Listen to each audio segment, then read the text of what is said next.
기도합니다. 하나님의 은혜와 사랑을 진심으로 감사합니다. 지난간 밤에도 저희들 또 잘 자게 하여 주시고 오늘 또 이렇게 아버지 2026년 2월 11일 수요일 아침 오늘 또 주날 주님 앞에 첫 시간을 바치오니 하나님께서 이 시간을 통해서 또 우리에게 주시는 예레미야 귀한 말씀 34장에 있는 언약의 귀한 말씀 저희들이 받는 이 시간이 되게 도와주시옵기만을 예수님의 이름으로 기도합니다. 아멘.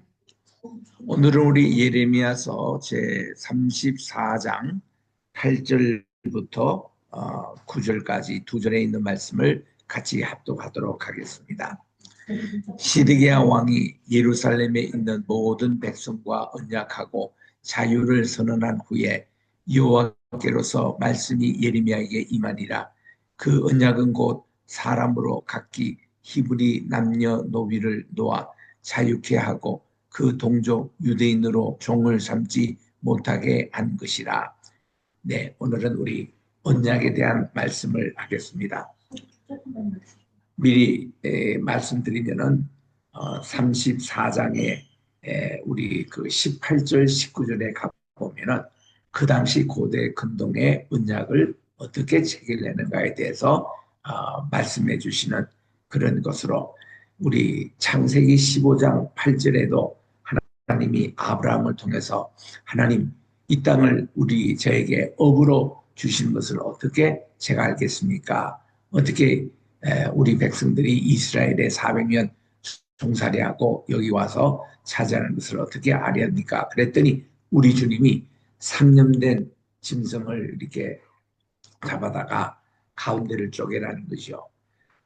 그리고는 이제 두 집비둘기와 산비둘기 요거를 또 이거는 쪼개지 않았습니다. 그래서 이 쪼갠 두 짐승 사이로 이제 하나님의 횃불이 이렇게 혼자 지나가는 이런 모습들을 보여주셨는데 이것이 그 당시에 고대 근동의 아주 정말 그 언약을 체결할 때에 A와 B가 이제 상업 조약을 체결했답니다. 서로 이제 약속을 하고서는 짐승을 한 마리 두고 쪼개가지고 그러면 어떻게 됩니까? 이 창자가 나오고 피도 나오고 그 비린내 그 비참한 장면이죠. 그래서 이 사이를 같이 지나가면서 누구든지 계약, 언약을 어기는 자는 이와 같이 죽음을 당하리라. 이렇게 해서 언약이 체결됐다는 것입니다. 그런데 오늘 예레미야 이 34장 18절, 19절에 이것이 나와요. 그래서 이 창세기 15장과 예레미야 34장 18절, 19절에 있는 말씀 이걸로 그 당시 언약이 체결됐던 이 모습을 보여주기 때문에 이 언약이란 말이 베리트라는 히브리 말인데 이 베리트의 본래 히브리 말의 어원이 되는 이 아카디언이라는 고대 근동 언어가 있습니다. 셈족 언어의 아주 그 할아버지 때는 그런 언어인데 거기에 보면은 이 비리트라는 이 말이 사이라는 뜻입니다. 두 짐승 사이라는 것이 비릿이라는 이 말에서 에리스라는 언약이라는 말이 나왔다. 그게 이제 모든 그 구약 학자들의 공통된 그런 견해입니다. 오늘 그 언약에 대해서 말씀을 하는데 여기서 보니까 8절에 시드기야 왕이 예루살렘에 있는 모든 백성과 언약했다. 이 왕이 백성들과 언약을 합니다. 그리고 자유를 선언한 후에 뭐 하나님이 이렇게 선언해주신 자유가 진짜지 이 왕이 이거 주관했던 자유는 아니거든요. 그런데 자기 멋대로 자유를 선언한 후에 여호와께로서 말씀이 예레미야에게 임하였다는 것입니다. 그때 이제 9절에 보니 그 언약은 곧 사람으로 각기 히브리 남녀노비를 놓아 자유케 하고 그랬습니다. 그리고 그 동족 유다인으로 종을 삼지 못하게 한 것이라. 그게 이제 시드기야 왕이 일방적으로 했던 그런 말입니다. 그래서 이 언약에 참가한 백성들과 방백들과 모든 백성이 각기 노비를 자유케 하고 다시는 종을 삼지 말라 함을 듣고 순복하여 놓았더라 이겁니다. 하나님의 법이 있는데 자기 멋대로 자기가 왕이라고 이렇게 이런 언약을 함부로 체결해서는 안 된다는 겁니다. 그래서 하나님은 급하게 예레미야를 통해 가지고 시리강 앞에서 엄중하게 경고를 하라는 것입니다. 이스라엘에서는 이제 안식년이 있어요. 그러니까 어떤 사람이 노비로 이렇게 들어갔다가 7년 동안은 그게 이제 노예로 이렇게 섬깁니다. 그리고 안식이 될 때, 안식년이 될 때, 이때 이제 자유함을 얻죠. 안식년이 7번 거치면은 희년이라고 그럽니다. 이 요벨이라고 히브리 말로 요벨. 그리고 우리 그 영어로서는 주빌리가라고 그러죠. 이 희년 혹은 안식년에 이때 종으로부터 해방을 받고 노예로부터 벗어나는 이게 하나님의 법이에요. 이 법대로 하면 되는데 히스기야가 백성들의 환심을 얻기 위해서 모든 노예를 다 해방시켜주고 이렇게 멋대로 자유를 선언하는 이게 지금 하나님이 분노하시는 것입니다. 11절에 그 후에 그들의 뜻이 변하여 자유케 하였던 노비를 끌어다가 다시 복종시켜 노비를 삼았다. 이게 법이 엉클어지니까 법이 이렇게 지켜지지 않으니까 하나님의 법이 지켜지지 않으니까 자기들 멋대로 자유케 해놓고 또 자기들이 필요하니까 노비를 끌어다가 복종시켜서 이 노예를 사는 이런 일들이 벌어지는 겁니다. 12절에 그러므로 여호와의 말씀이 여호와께로서 예레미야에게 임하십니다. 가라사대 이스라엘 하나님 나 여호와가 이같이 말하노라. 내가 너희 선조를 애굽 땅 종되었던 집에서 인도하여 낼 때에 그들과 언약을 세워 이르기를 하나님이 최초의 율법을 주실 때 그때를 이제 상기시키시는 겁니다. 그들이 이제 호렙산에서 하나님께 계명을 받을 때에 그들이 최초의 하나님의 성막을 짓고 또 여기에 이제 있을 하나님의 율법을 하나하나씩 우리 주님께서 말씀하신 것을 이제 상기시키면서 하나님의 법은 이렇습니다. 너희 형제 히브리 사람이 내게 팔렸거든 7년 만에 너희는 각기 놓으라. 이게 하나님의 법이에요. 야식인데 그가 6년을 너를 섬겼은즉 그를 놓아 자유케 할지니라고 말씀을 합니다. 그래서 이게 또 희년 때는 더 이렇게 자유를 선포하라는 겁니다. 그게 레위기 25장 10절에 나옵니다. 이 말씀이 워낙 유명해서 그는 희년에 하나님이 자유를 선포하는 말인데 필라델피아에 가보면은 미국이 독립선언을 할 때에 1776년 7월 4일 날 독립선언을 할 때에 이 희년의 말씀을 그 종을 쳤던 자유의 종에 지금도 새겨져 있습니다. 주물공장에서 레위기 25장 10절 말씀에 보니까 너희들이 희년이 되면 자유를 선포해서 더 이상 노예를 이제 두지 말라. 이 말씀대로 이제 에브람 링컨도 이제 1865년도에 남북전쟁 후 이제 모든 미국의 노예들을 해방시킬 때도 이 말씀을 인용하고 또 자유의 종을 지면서 이 자유에 대한 내용들을 이렇게 공부한 적이 있습니다. 하여튼 그게 하나님의 법이거든요. 그 여기 있는 대로 너희 형제 가운데 이제 이제 종으로 노예로 팔렸거든. 7년 안에 그들을 놓아줘라. 그들을 이렇게 해방시켜줘라. 자유케 할지니라. 너희 선조가 나를 듣지 아니하며 귀를 기르지도 아니하였다. 하나님의 법은 이렇게 정해줬는데 이스라엘 백성들이 이거를 어긴 그런 노예 주인들이 많이 있었던 것입니다. 그러나 15절 너희는 이제 돌이켜 내 목전에 정당히 행하여 각기 이웃에게 자유를 선언하라는 것입니다. 내 이름으로 일컬음을 받는 집에서 내 앞에서 언약을 세우고 여기는 계속 언약이라는 주제가 나와요. 하나님이 세우신 언약입니다. 언약이라는 주제가 계속 나오는데 이웃에게 자유를 선언하되 내 이름으로 일컬음을 받는 집에서 내 앞에서 언약을 세웠는데 너희가 있을 뜻을 변하여 하나님의 말씀을 왜곡시키고 하나님의 말씀을 그릇되게 행하여 내 이름을 더럽혔다는 것입니다. 하나님의 법대로 행하지 않고 자기들 멋대로 노예를 무슨 자유롭게 한다든가 또 쉽게 노예를 삼는다든가 이건 다 하나님의 이름을 더럽히는 행위라는 것입니다. 이렇게 된다면은 차라리 각기 놓아 그들의 마음대로 자유케 하였던 노비를 끌어다가 다시 너에게 복종시켜 너희 노비를 삼는 너희 멋대로 자유를 주고 저희 멋대로 노예를 주고 하나님의 그 정한 기한이 있는데 이거를 다 무시해버리고 하나님의 이름을 더럽힌 거죠. 그래서 17절에 보니까 그러므로 나 여호와가 이같이 말하노라 너희가 나를 듣지 아니하고 각기 형제와 이웃에게 자유를 선언한 것을 신령치 아니하였은즉 하나님의 이제 법을 어겼는데요. 이제 우리 하나님께서 직접 내가 너에게 자유를 선언하여 너희를 칼과 연병과 기근에 붙이리라. 법을 어긴 자에게는 하나님의 심판이 임하는 것입니다. 칼과 전쟁이죠. 연병은 전염병입니다. 페스틸런스 그리고 기근 이렇게 자연재해입니다. 비가 오지 않습니다.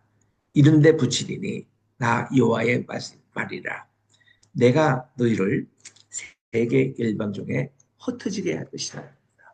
네 가지 전쟁, 전염병, 자연재해 그리고 전쟁으로 인해서 온 세계에 흩어지는 디아스포라 이 네 가지의 그런 이제 심판을 하나님이 선언하신다는 것입니다. 그리고서는 이제 유명한 성경 구절이 그다음 18, 19절에 나와요. 여기 제가 오늘 시작했던 맨 처음에 언급한 대로 비리트라는 말이 사이라는 뜻인데 여기서 베리트라는 언약이라는 단어가 나왔다는 것입니다. 그 언약의 뜻은 뭔가니 둘 짐승 사이에 같이 지나가면서 서로 이렇게 약속을 체결한 것을 언약 베리트라 그러는데 여기 보니까 18절에 송아지를 둘에 쪼개고 그 두 사이로 지나가며 내 앞에서 언약을 세우고 그 말을 실행치 아니하여 내 언약을 범한 너희를 이렇게 범하면 어때요? 한쪽에서 이 말씀이라면 이 송아지처럼 둘로 쪼개는 그런 처벌을 받겠다는 것입니다. 그래서 이 언약을 보면 너희들 바로 이스라엘 백성들 특히 식대야와 를 쪼갠 송아지 사이로 지난 유다 방백들, 고관들과 예루살렘 백성들과 황관들과 또 제사장들과 또 이 땅 모든 백성을 내가 너희 원수의 손과 너희 생명을 찾는 자의 손에 붙이리니 너희 시체가 공중의 새들과 땅 짐승의 식물이 될 것이라고 하나님의 언약을 어겼던 이스라엘 백성들에게 아주 준엄한 심판, 아주 차가운 죽음이 임할 것을 여기서 말씀하고 있는 것입니다. 우리 하나님과의 언약 약속, 우리는 또 서원 기도도 하잖아요. 하나님께 서원 기도 해놓고는 그 서원을 지키지 않는 것도 여기에 해당됩니다. 하나님과 약속한 거, 맹세한 거, 이거 어기면 안 됩니다. 그래서 함부로 서원하지 말 것이고 서원을 했다면 끝까지 지켜야 합니다. 우리는 잊어버린지 모르지만 하나님은 잊어버리지 아니하십니다. 야곱이가 보세요. 바단 아람으로 그가 도망갈 때에 그때 베델에서 하나님을 만나게 됩니다. 그리고는 사닥다리에 오르락내리락 천사들이 하는 그 광경을 보고 하나님의 음성을 듣고 하나님께서 정말 그에게 땅의 유산과 자손에 대한 유산을 주실 것이고 이 모든 것이 이루어지기 전까지 결코 너를 떠나지 않겠다. 하나님의 약속이 있었습니다.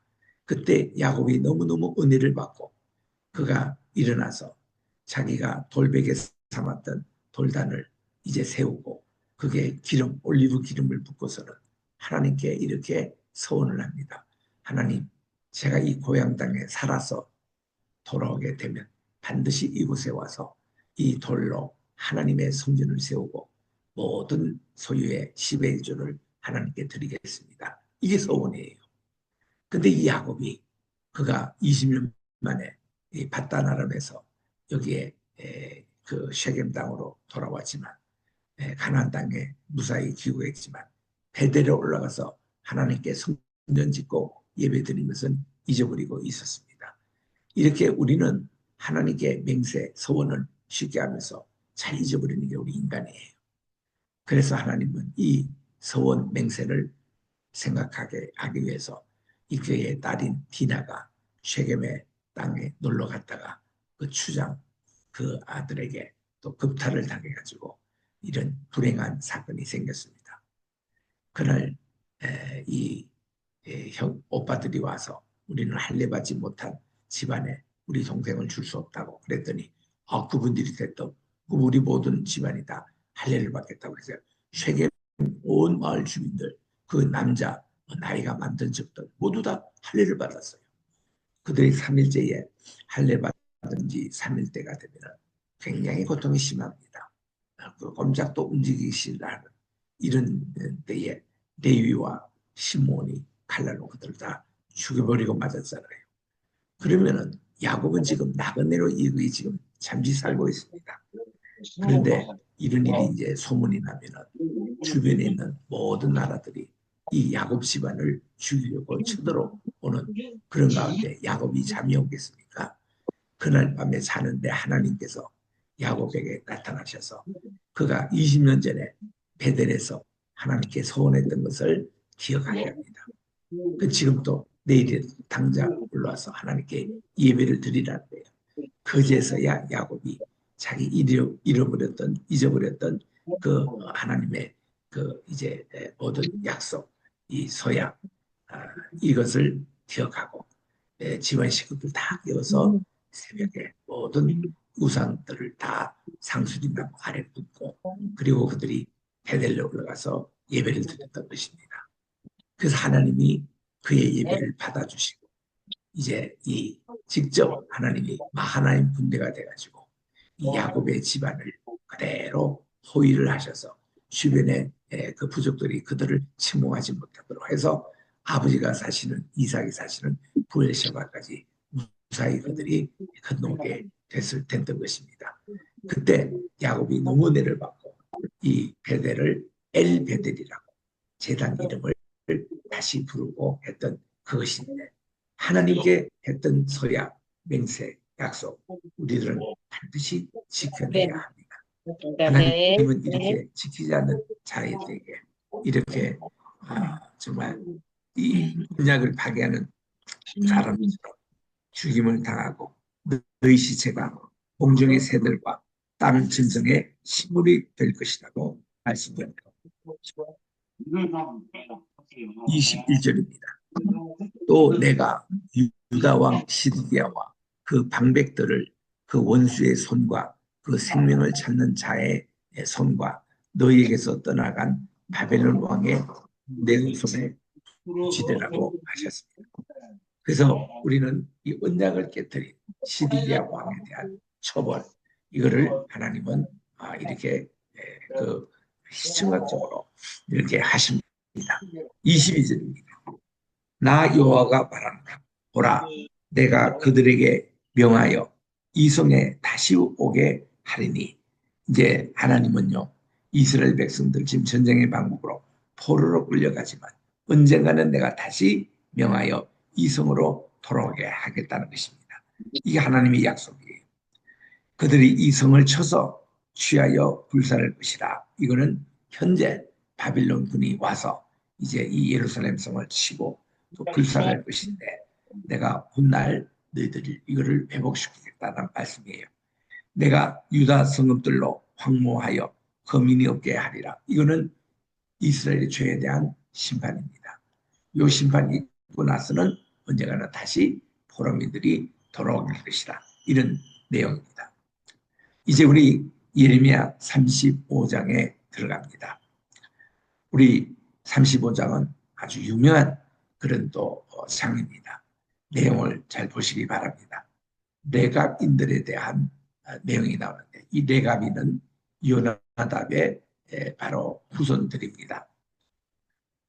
지금 예레미야 35장의 1절 유다 왕 요시아의 아들 여호야김 때에 여호와께서 말씀이 예레미야에게 임하셨습니다. 너는 레갑 족속에게 가서, 이 레갑 족속은 특징이 그들은 아브라함 때부터 지금까지 내려온 유목 생활을 지금도 하고 있습니다. 이들은 농사를 안 지어요. 두 번째는 포도를 비롯한 포도주를 절대로 입에 대지 않습니다. 세 번째는 그들이 이 바알 종교에 관한 모든 색채를 다 지워버리는 굉장히 경건한 그런 사람들입니다. 이제 예레미야에게 너는 레갑 족속에 가서 그들의 지도자를 초청하여 여호와의 집 한 방으로 데려가 포도주를 마시오라 했습니다. 여호와의 집 한 방이라는 것은 솔로몬 성전 때 보면은 밀실을 지어놨습니다. 밀실 가운데 한 방, 거기는요 제사장 외에는 아무도 못 들어오는 그런 방입니다.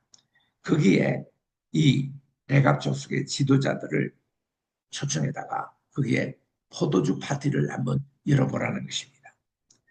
그래서 이제 예레미야가 이 하바시나의 손자요 예레미야의 아들인 야야샤나와 그 형제와 그 모든 아들과 또 레갑 족속을 다 데리고 이제 여호와의 방 한 방에 그들이 왔습니다.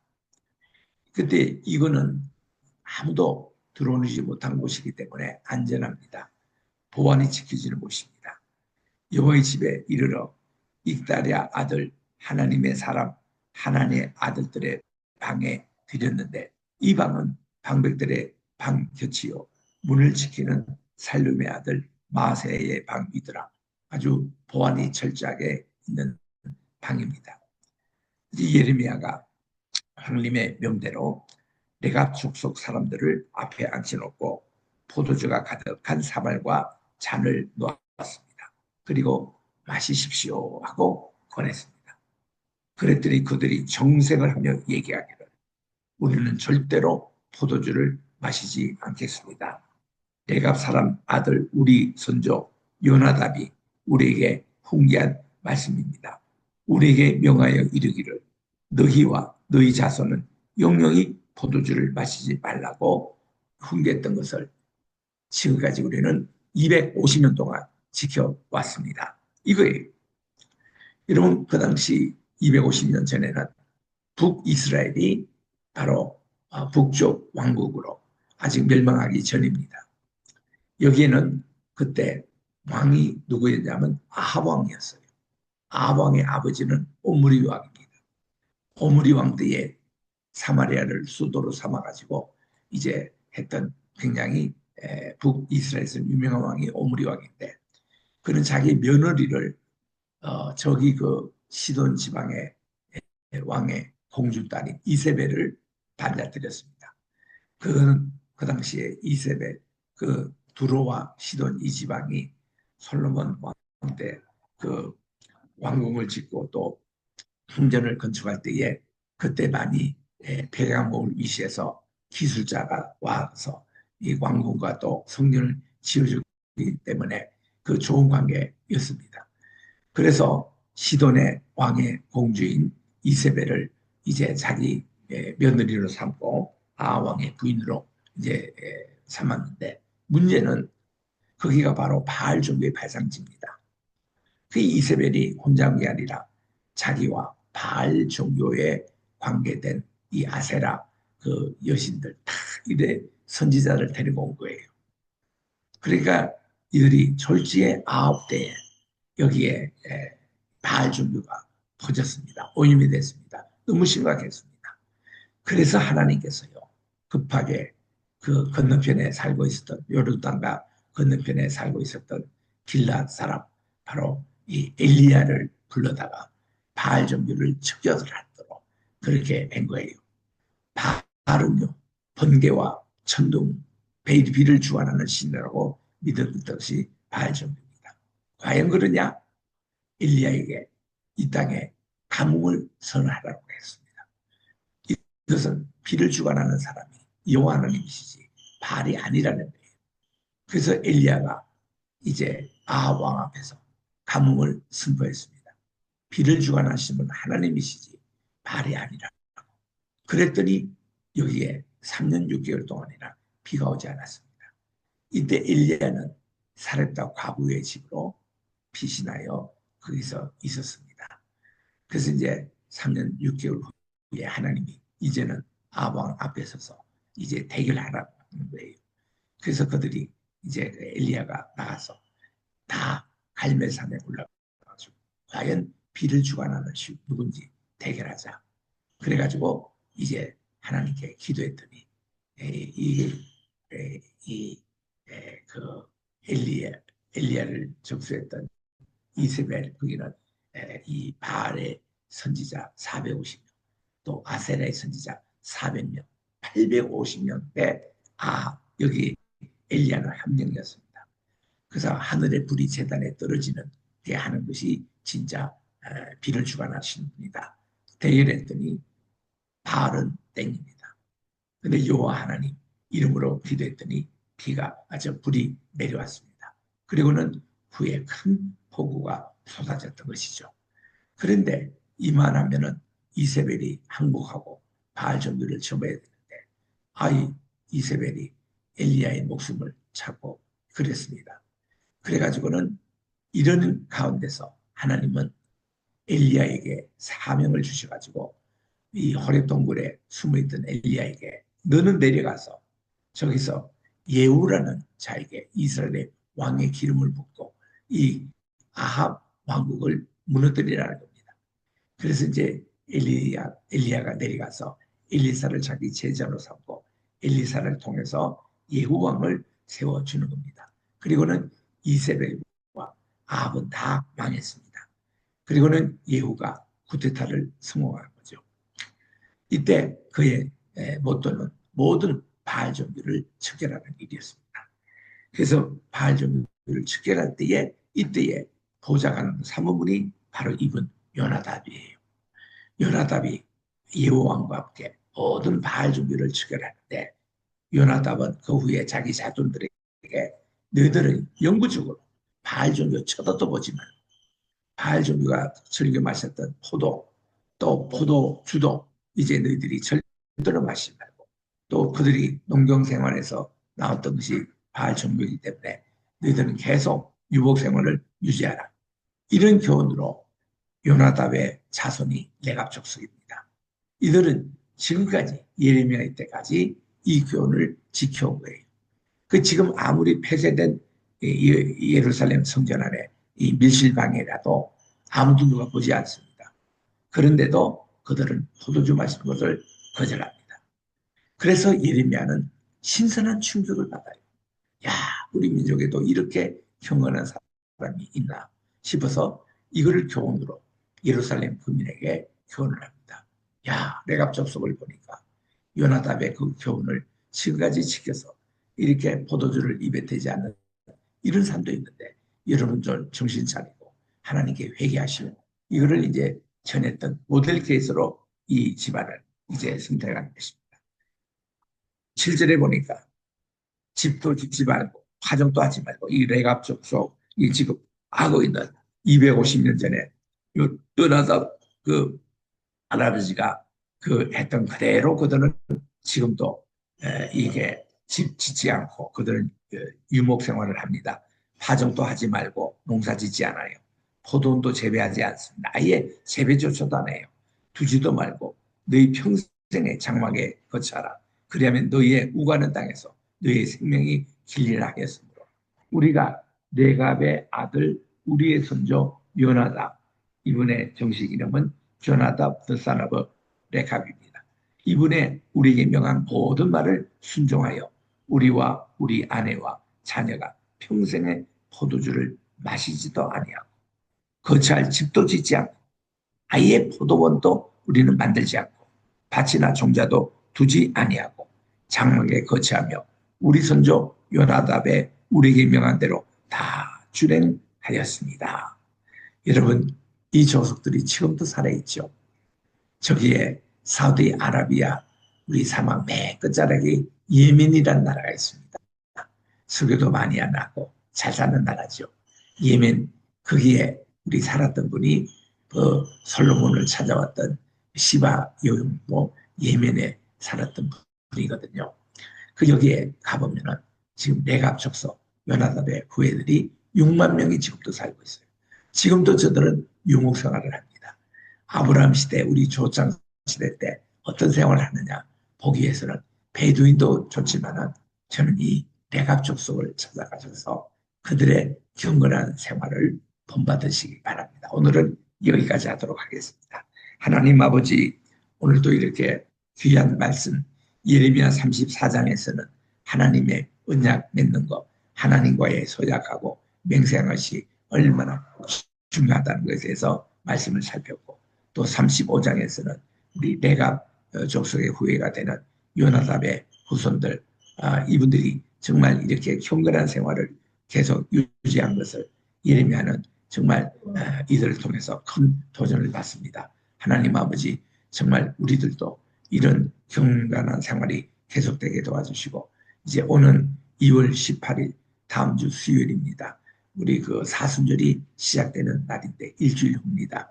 우리 이번 사순절 기간에 경건한 생활 계속 유지하여 예수님의 십자가 고난에 동참하는 귀한 은혜 가장 많이 받는 그런 시간이 되게 도와 주시옵기만을 간절히 바라고, 오늘도 우리 대한민국을 위해서 기도하기를 원합니다. 우리 로이 교회가 계속 말씀 운동 세계적으로 전파하기를 원합니다. 정말 주님께서 기뻐하시는 우리 로이 교회 운동이 우리 국내도 많이 세워지게 도와주시고, 또 해외에도 정말 많이 세워져서 100개 나라뿐만 아니라 우리 더 많은 나라에 정말 이런 주의 참된 교회를 세우게 도와주시고, 로이 하나님 운동, 로이 예수님, 로이 성신님, 이 운동이 정말 전개가 되게 도와 주시옵기만을 간절히 바라고 오라며, 하나님 아버지, 우리 황희슬 로펌 함께 동역하기 싸우니 주께서 우리 황장로님 세워주시고 늘 지금까지 인도해 주셨는데, 우리 황희슬 로펌을 통해서 우리 한국에 정말 정의와 신이, 또 희락과 평화를 이루는 공동체로, 또 매주 토요일마다 9시에 예배가 있사오니 토요 예배도 축복해 주시고 인천성령학교 세우는데도 함께해 주시오며, 우리 페이드 크리스천 유니버시티 앤 테olo지컬 세미나리 이제 봄학기를 시작하겠사오니 많은 우리 신입생 편입생을 보내주시고, 다음 주는 우리가 이렇게 설날 휴강으로 지내며 23일 날 다시 또 수업을 계속하겠사오니 주여 함께해 주시옵기만을 간절히 바라고 원합니다. 특히 환우들을 위해서 기도합니다. 제가 한 달 이상 병원에 있어 보니 많은 환우들이 있습니다. 하나님, 우리 교인들도 정말 우리 모든 기도의 동력자들도 우리 어떤 사고를 당했든지 또 지병이 있든지 모든 환우들을 주께서 축복해 주시고, 하나님 이들에게 회복의 축복을 허락해 주시옵고, 저와 또 우리 아내 우리 오목사님 주께서 정말 이 병원에서 치료받고 있사오니, 또 오늘 날 20일 날 이렇게 설날이 끝나고 나서 또 이렇게 허리 수술 또 이렇게 일정이 잡혀 있습니다. 하나님 모든 몸의 문제들 또 건강의 문제들 다 회복받고 돌아갈 수 있도록 하나님 이번의 기관을 하나님께서 지켜주시옵기만을 간절히 바라고, 이렇게 여러 가지 또 눈치를 보면서 이 휴게소에 나와서 말씀을 증거합니다마는 방해가 받지 않도록 주께서 계속 지켜주시옵기만을 간절히 바라고 원하며, 또 우리 아버지 하나님이여, 좀 환으로 이렇게 또 주님 앞에 회복을 위해서 기도하는 우리 김계호 전도사님이 계십니다. 주께서 지켜주시옵시고, 또 우리 암으로 고생하고 계시는 우리 이경숙 전도사님 치유를 위해서 주님을 위해서 기도합니다. 주여 오늘 함께해 주시고, 박미경 전도사님 주여 오래전에 이렇게 해서 15년 전에 이렇게 완치를 받았다고 하지만 우리 계속 조심하게 도와주시고, 윤석열 목사님 아버지 마지막 그런 단계에 온 것 같은데 주여 함께해 주시고, 또 이제 항암 치료에 들어간 우리 선교사님들도 계십니다.